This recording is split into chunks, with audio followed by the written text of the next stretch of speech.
Guys, क्या आप लोगों को पता है कि पूरी दुनिया में कबड्डी खेल हमारे इंडिया से ही शुरू हुआ था और जिसे आज पूरी दुनिया के 31 देश खेलते हैं। लेकिन उससे भी गजब की इंफॉर्मेशन यह है कि अभी तक टोटल 6 वर्ल्ड कप कबड्डी के खेले गए हैं और 6 के 6 बार हमारे इंडिया ने उस वर्ल्ड कप को लिफ्ट किया है। जी हां, 6 के 6 बार कंटिन्यूसली एक ही देश, हमारा देश विजेता रहा है और ये एक वर्ल्ड रिकॉर्ड है। So proud to be an Indian. हमारे देश के लिए एक लाइक तो बनता है। भाई, जितनी तेजी से हम लोग आंख भी नहीं झपका सकते, उससे भी तेज एक बार एमएस धोनी ने ऑस्ट्रेलिया के खिलाफ मिशेल मार्श को स्टंप आउट कर दिया था। एमएस धोनी ने मात्र 0.09 सेकंड, ओह माय गॉड, आप सही सुन रहे हैं, 0.09 सेकंड में मिशेल मार्श की स्टंप उड़ा दी थी और ये आज तक का वर्ल्ड रिकॉर्ड है। गाइस, तो सबसे तेज स्टंपिंग का रिकॉर्ड बनाने वाले एमएस धोनी के लिए, यानी हमारे माही के लिए, एक लाइक तो बनता है। 1936 के हॉकी ओलंपिक फाइनल में जब भारत और जर्मनी की टीमें आमने सामने थीं, तो इस मैच को देखने के लिए जर्मनी का तानाशाह हिटलर भी मौजूद था। पहले हाफ तक हालात ये थे कि 1-0 से भारत जर्मनी से आगे था। ये देखकर जर्मनी के स्टाफ ने मैदान पे पानी फैला दिया ताकि भारतीय खिलाड़ी जो कि सस्ते जूते पहने हुए थे वो ढंग से खेल ही ना पाए। लेकिन ध्यानचंद और उनकी टीम ने जूते उतार दिए और नंगे पांव लगातार 7 गोल करके जर्मनी को बुरी तरह से हरा दिया। इस शर्मनाक हार को देख के हिटलर वहां से चला गया। लेकिन अगले दिन हिटलर ने ध्यानचंद को अपने ऑफिस में बुलाया और कहा कि तुम जर्मनी के लिए खेलो और हम तुम्हें पैसा देंगे। लेकिन उन्होंने साफ मना करते हुए कहा कि मैं भारत के लिए ही खेलूंगा। हॉकी के जादूगर इस भारत के सपूत को मेरा सलाम। जापान की सेंट्रल रेलवे को एक बार अपने सभी पैसेंजर से माफी मांगनी पड़ी और उनके टिकट के पैसे उन्हें रिफंड करने पड़े। और रीजन जान के आप लोग हैरान रह जाओगे। उसके पीछे का रीजन यह था कि उनकी एक ट्रेन मात्र 45 सेकंड, जी हां आप सही सुन रहे हैं, मात्र 45 सेकंड लेट हो गई थी।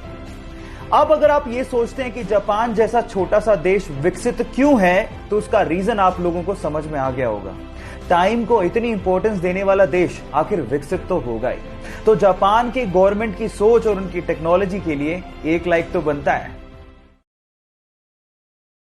एक बंदा ट्रेन से जा रहा था, अचानक से टीटी आया, उसने कहा कि सर टिकट दिखाइए।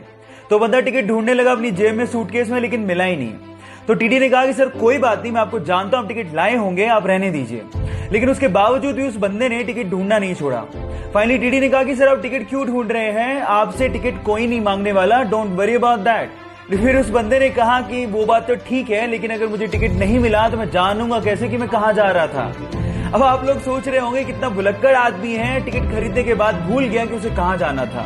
लेकिन let me tell you guys, मानव इतिहास में उस व्यक्ति का आईक्यू लेवल सबसे ज्यादा माना गया है।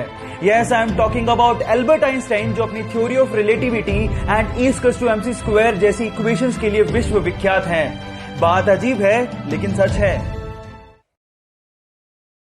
उसे बचपन से ही कंप्यूटर का बहुत शौक था। इस शौक को देखते उसके पिताजी ने जैसे तैसे करके उसको कंप्यूटर खरीद के दे दिया। लेकिन इसके चलते वो 10वीं क्लास में फेल हो गया। लोगों ने तो यहां तक कहना शुरू कर दिया, जो 10वीं क्लास का एग्जाम नहीं पास कर पाया वो जिंदगी में क्या करेगा। लेकिन उसे अपने पैशन पे भरोसा था। एक दिन एथिकल हैकिंग का उसने सेमिनार लिया और उसने डिसाइड कर लिया कि मैं एथिकल हैकिंग में अपना भविष्य बनाऊंगा। फिर क्या था, अपनी मेहनत के चलते आज वो लड़का बड़ी बड़ी कंपनीज जैसे कि Facebook, Apple, Google, Yahoo, Microsoft के प्रोग्राम्स में बग यानी कि कमियां ढूंढ के करोड़ों रुपया कमाता है और उसके अलावा साइबर क्राइम में वो पुलिस की मदद भी करता है। Yes, I am talking about Manan Shah. Guys, यहां सीखने लायक बात यह है कि अगर आपके पैशन में आपको भरोसा है तो आप एक दिन जरूर सक्सेसफुल होंगे। 1986 में एक पैसेंजर प्लेन को मुंबई से कराची होते हुए न्यूयॉर्क जाना था। जैसे ही कराची में लैंड हुए, 4 आतंकवादियों ने प्लेन पे कब्जा कर लिया। यह देखकर एक बंदे ने कहा कि मैं तो अमेरिकी हूं, तो उसको आतंकवादियों ने पकड़ा और गोली मार दी और सामने खड़ी एक 23 वर्षीय एयर होस्टेस को कहा कि सबके पासपोर्ट इकट्ठे करके लाए। अब वो लड़की समझ चुकी थी कि इनका निशाना अमेरिकी है, तो उसने दिमाग लगाते हुए अमेरिकियों को छोड़ के सारे पासपोर्ट इकट्ठे करके उन आतंकवादियों को दे दिए। जब आतंकवादियों को उनमें से एक भी अमेरिकी का पासपोर्ट नहीं मिला तो उन्होंने एक एक करके सबको निशाना बनाना शुरू कर दिया। तो उस लड़की ने साहस दिखाया और जैसे तैसे करके इमरजेंसी द्वार खोल दिया।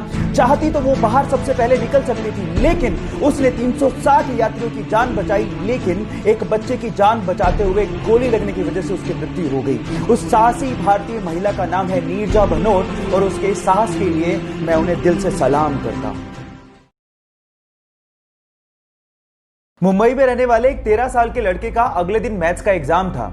जब बुक ढूंढने गया तो पता लगा कि गलती से उसकी बुक मुंबई में रहने वाले अंकल के घर पे रह गई है। तो उसने पापा को कॉल किया और कहा कि क्या आप किसी लड़के को भिजवा कर बुक मंगवा देंगे। तो पापा ने कहा यह पॉसिबल नहीं है, सब बिजी हैं। तो फिर उसने कहा कि क्यों ना अंकल को कह दें आप कि वो कुरियर करवा दें। तो पापा हंसने लगे कि पहली बात तो सेम डे कोई कुरियर देगा नहीं, और अगर देगा भी तो बहुत ज्यादा चार्ज करेगा जितने में तो तुम बुक खरीद लोगे। तो इसी प्रॉब्लम का सॉल्यूशन उसके दिमाग में आया। उसने सोचा कि क्यों ना एक स्टार्टअप शुरू किया जाए जो कि सेम डे पिकअप करे और सेम डे डिलीवरी करे, और वो भी कम चार्जेस में। 8 महीने की मेहनत के बाद उसने एक कंपनी शुरू की और देखते ही देखते वो कंपनी करोड़ों की कंपनी बन गई। Yes, I am talking about papers and parcels, and उस 13 साल के लड़के का नाम है तिलक मेहता। गाइस, यहां सीखने लायक बात यह है कि आइडियाज कभी भी उम्र के मोहताज नहीं होते।